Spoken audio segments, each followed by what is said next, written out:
seguem, que tá nas redes sociais, gosta do que eu faço, gosta do que eu mostro para elas, e elas têm comentado, têm curtido, e por esse motivo eu vou continuar a gravar vídeo, eu vou trazer entretenimento para vocês cada vez mais.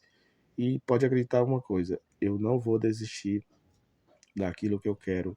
E esse é o recado que eu quero deixar para você nesse dia de hoje. Nunca desista dos seus sonhos por algo que as pessoas falam para você, que elas mesmo não têm coragem de fazer, e quando você faz, elas falam para você desistir porque tá feio, que você não vai chegar em lugar algum com esse tipo de conteúdo. Mas eu sei que eu vou chegar muito longe, porque eu acredito e eu tenho fé.